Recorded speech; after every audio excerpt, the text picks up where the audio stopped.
So when I was asked to do this, I started to do a lot of thinking about my past, and one of my earliest childhood memories that came to mind was taking joint baths with my oldest sister Robin in our clawfoot tub in upstate New York, which was kind of a special time for me growing up, and I was very close with my sister.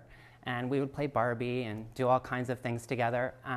We'd even do dress-up days with my cousin Michelle and all sorts of things that most young girls did. And I remember around 6 years old, after years of joint baths, I asked my mom, why were we different in our bodies? And I remember my mom saying, well, your sister's a girl and you're a boy. And I just remember at 6 years old going, I don't get it. Because at that age, we don't really know what gender is. We just know how we feel. We just know what we think inside and what's going on in our heads. And I remember it didn't sit well with me, but I also, it wasn't very long after that those baths stopped. And I knew that there was a reason, and that reason was because of my question. So I already knew that there was this really uncomfortable thing about me approaching my mom about that conversation. And I also, it wasn't long after that I wasn't allowed to play dress up anymore with my cousin and my sister. I wasn't allowed to play with her Barbies anymore. And it was very clear that these were the toys that I should be playing with. These are the types of people I should be playing with. And I started to take on this role in my life as a young child when you're supposed to be able to be free and be yourself. And I knew that for me, I had to act a certain way, and that's exactly what I did.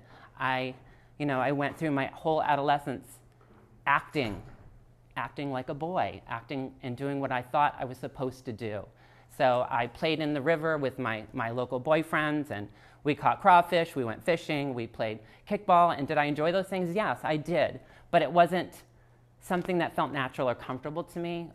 So I would sneak away down the street to the local girl down the street who had a very private, secluded backyard and a very large Barbie collection, and that's where I felt most comfortable. And it was a place where I could feel and be myself and not feel like I'm being shamed. And I knew I had to keep that a secret, those special playing moments. And it really did set the tone for pretty much my whole life growing up through school. And I had a relatively normal childhood in school up until 4th grade. I grew up with all the same kids, and when you grow up with a lot of the same kids, you don't necessarily notice any differences. So there's really not any picking happening or bullying.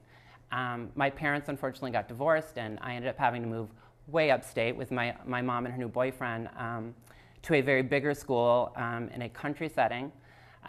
So I remember going to school in a new school and worried about making friends, and I thought, well, I'm just going to be who I have been, which has worked for me, up until that particular moment.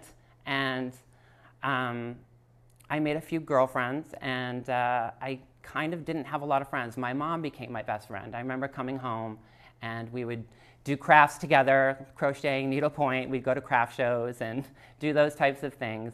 And I had a girl that lived next door who I became really close with, and I was able to be me. And thankfully, that school year went by rather quickly. And the second year, I ended up with a new group of kids, even though it was in the same grade. And there was one kid who decided to make me his target to bully. And I remember the words he used was faggot. And I remember hearing that word. It still bothers me today.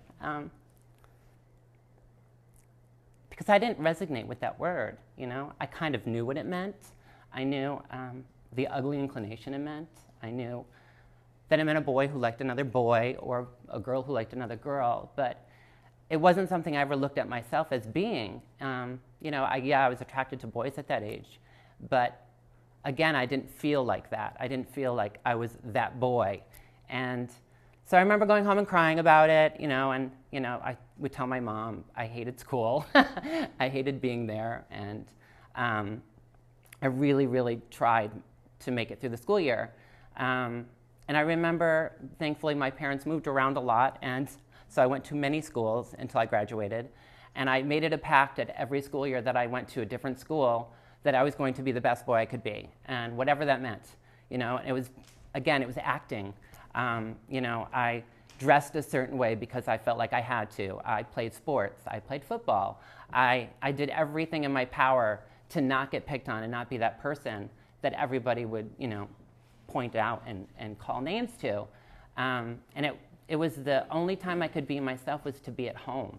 So I found that I spent a lot of time by myself, involved in my artwork. I was an art major, and through all of my school years, I was very drawn to the creative arts. And so I spent a lot of time at home painting and drawing and listening to music and being able to be myself in my own four walls. And it wasn't until my senior year I got a job at a retail store in a mall, and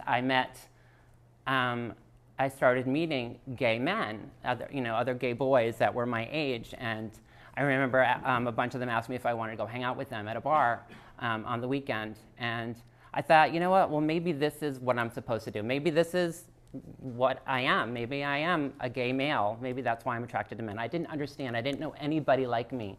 I didn't know anybody who felt the same way I felt. I don't think I even at that point even met a gay person. So I was like, okay.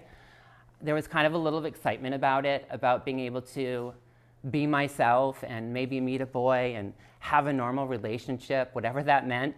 And I remember walking into the bar, and I still felt like it wasn't a place that I belonged. I found I wasn't attracted to any of these boys. It was the late 80s, and it was very androgynous time, I guess you could say, for the gay world. And most guys were very effeminate, and it wasn't something I was attracted to. And I made friends as I did, and I did feel somewhat comfortable being able to be myself there. And I kind of thought I was going to give up, like, okay, I'm just, I guess, going to be alone the rest of my life and not really fit in anywhere and not understand what it is. And I remember the first guy I ever was attracted to had on work boots and Levi's and a Carhartt coat and a white t-shirt, and he had a scruffy beard and messy hair, and I thought, oh, okay, all right. He didn't resemble anything that was in the bar whatsoever, and that kind of set the tone for the types of guys that I was attracted to. And at that point, I didn't understand why. I just knew that that was it. But along with that came the fact that those relationships wouldn't last because I was so disconnected from what was happening below my waist that I was in denial, and it affected a sexual relationship with any man. Just was not going to happen for me. It was very hard for me. So I couldn't keep a relationship. Over the years, I got really good at faking and pretending, and I had done it up until that point through school, living two lives, and I thought, well, I guess this is what I'm meant to be, and I'm just going to have to embrace it. And so that's what I did. I went through a very troubled time when I lived in Miami after college, trying to get through it with drugs and alcohol. And thankfully, after a year, because it was so not my personality, I remember calling my mom, telling her I'm coming home, and her reply was, why? And I said, well, it's either that or you're going to visit me in a funeral. And no questions asked, I moved back to New York, and it wasn't very long after that I met somebody from P-Town and brought me to this beautiful place. And I remember I met some really great friends, and it was around that time that I kind of started dabbing into drag. I thought, okay, maybe this is what I need to be doing. Maybe I need to just dress as a woman and go out and be around, being in the gay clubs, but dressed as a woman. And maybe that's because I did have this deep desire, and I knew that deep down inside, that's what I am. I'm a girl. So I thought, okay, I get to do this.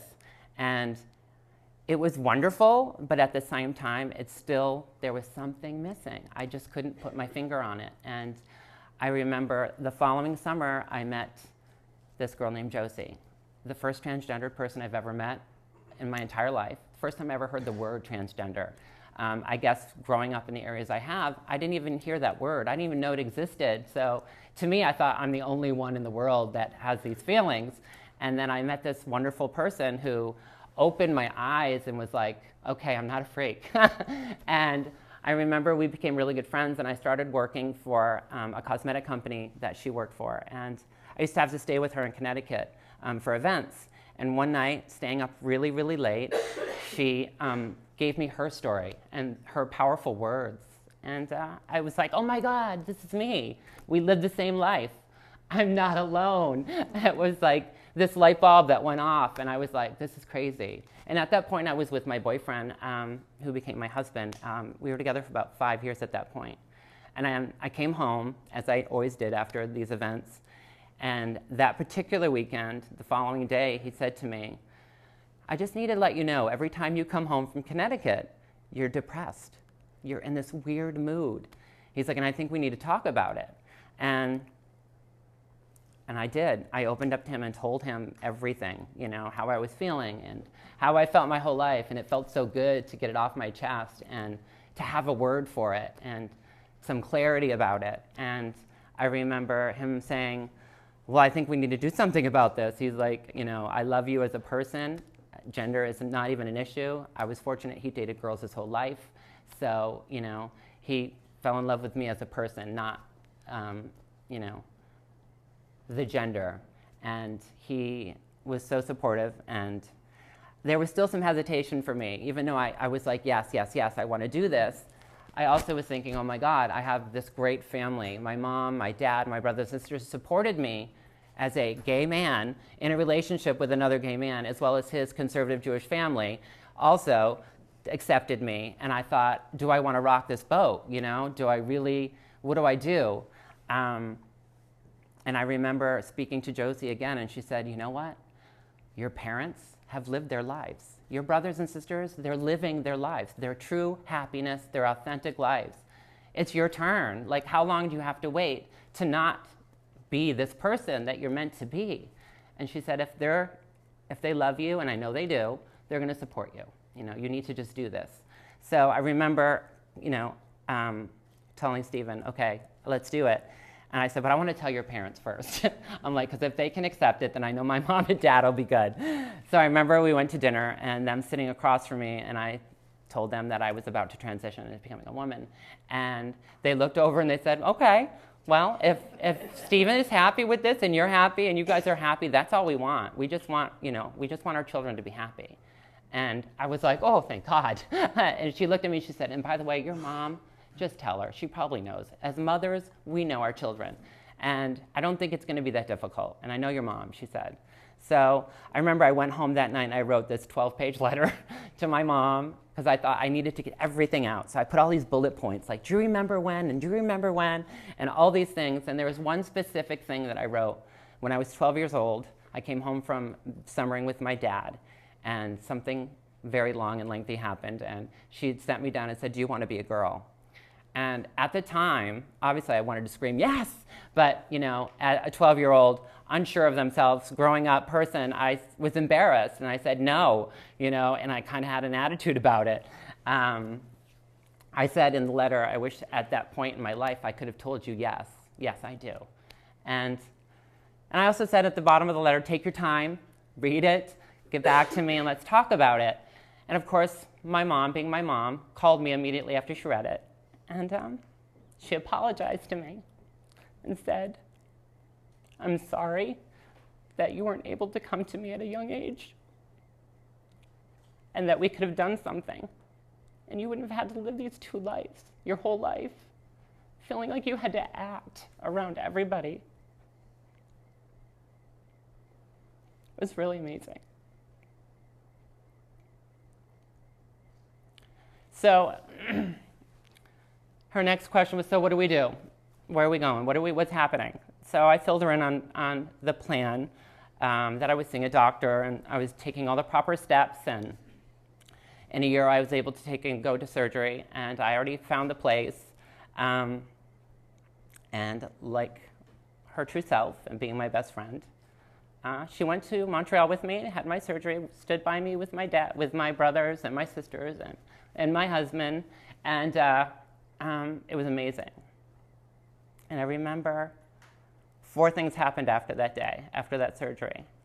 4 of the things that will probably be the best things that ever happened to me in my entire life.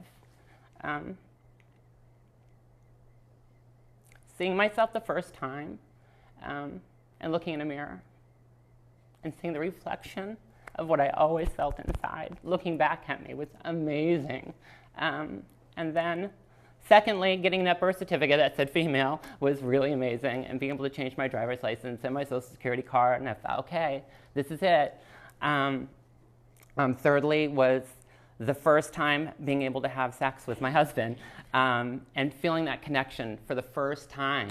You know, not just the act, but everything that involved it was amazing. Something I never knew existed. And then, of course, that was the same day he asked me to marry him. And so those 4 things will be the highlight of my life.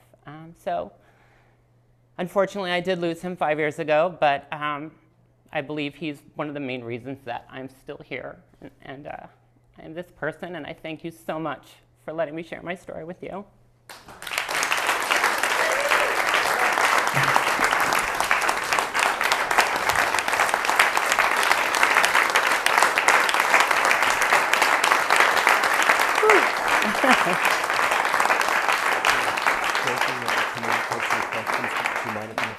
Sure, no, yeah. If anyone has any questions, give you a moment to collect your thoughts and yourselves, but if anyone has any questions, feel free to come to the microphone and ask. Anyone like a question? Love your shawl. Thank you. Thank you. I have a question. Sure. I wonder what it's like as a transgender person living in P-Town. What the connection is like between the gay community and the transgender community, and if you feel more comfortable here, or if it's the same as if you were in any community. Obviously, there's a lot more acceptance here. For me, I actually feel comfortable anywhere I go. I really do. It's never, I'm comfortable in my own skin, and I think that's probably why. You know, before I moved back here, when I transitioned, I was working for a very conservative department store, Nordstrom's, and I was a visual merchandise manager, and I remember walking in the day that I decided to do all this, and I went to my HR and said, just so you know, on Monday, I'll be coming in as Christine. And they were like, what? Because at that point, they had no idea. And so, I mean, I came into work on Monday in full dress, going through my transition, and it was liberating. So it wasn't weird for me. And for the first time, I felt like I wasn't in drag. You know, I felt like I get to be me 24/7. I get to wake up. I get to, you know, look at myself and be happy with what I see. And I had a very different experience than a lot of people, and I know that. I feel very fortunate. I had a very supportive company that I worked for, and they didn't treat me any different. Asked me, if anything, what they could do to make it easier for me, and I said, don't act different. That's what I want. I don't want you to be weird. I don't want any, you know, no special meetings. Like, let me go to work and do my thing and do what I do best and call it a day. And from that point, I never, you know, of course there's always times where people are like, you know, they have to feel the need to say something, or, you know, and I still occasionally have people that come into my store and will call me he or slip up and say something. And I understand that it's not, I can't change that about people, and all I can do is, you know, be me and not worry about what other people think. So, Okay, thank you. Thank you so much.